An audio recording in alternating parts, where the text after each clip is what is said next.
A special thank you to each of our subscribers who make this channel possible.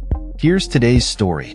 In a shocking turn of events, the final report of Operation Kenova has revealed that MI5 played a far more significant role in the operations of a notorious IRA spy known as Stakeknife than previously acknowledged.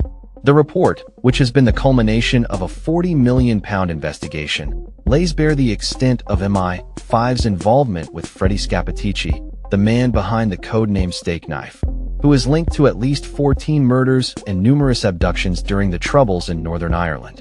The 160-page document indicates that MI5 was not merely a peripheral observer, but was closely involved in the briefing and tasking of Stakeknife throughout his tenure as an agent from the late 1970s until the 1990s.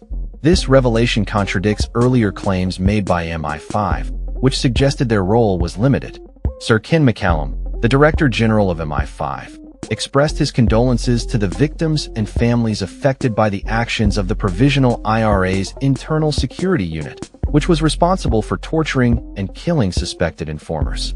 However, the report's findings raise serious questions about the agency's accountability and transparency. It highlights a significant organizational failure on MI5's part, particularly regarding the late discovery and disclosure of critical documents to the investigation. Sir Ian Livingstone, the author of the report, emphasized that MI5 had automatic sight of Stakeknife's intelligence and was fully aware of his involvement in serious criminal activities. The implications of this report are profound, particularly as it details how Stakeknife was even taken out of Northern Ireland for holidays while wanted by police for conspiracy to murder. Such actions suggest a deliberate effort to shield the agent from prosecution, leading to lost investigative opportunities that could have changed the course of justice for many families affected by the violence of the Troubles. The report also touches upon the financial incentives offered to Stakeknife during his time as an agent, indicating that he was well compensated for his services, raising ethical concerns about the lengths to which the state would go to maintain control over its operatives. The continued anonymity of Stakeknife, due to the government's policy of not naming agents, has sparked outrage among victims' families and advocates for truth and justice.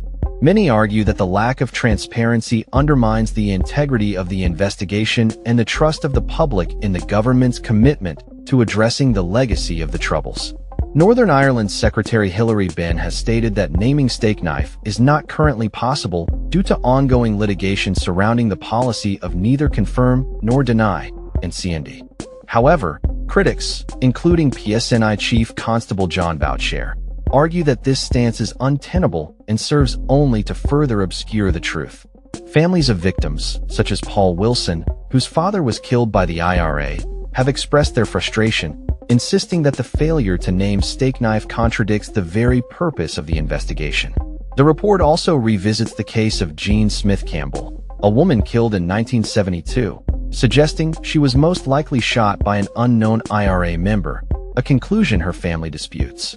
The Taoiseach of Ireland, Michael Martin, has called for the identity of Stakeknife to be revealed, stating that the report underscores the unacceptable nature of state involvement in the violence perpetrated during the Troubles. As the fallout from the report continues, questions remain about the accountability of MI5 and the broader implications for how the state handled its agents during one of the most turbulent periods in Northern Irish history. The revelations from Operation Kenova serve as a stark reminder of the complexities and moral ambiguities surrounding the use of informants in conflict situations and the enduring impact of these decisions on the lives of countless individuals and families. That's all for this story. We upload videos every day covering many different subjects, so hit that subscribe button to stay informed. Thanks for watching.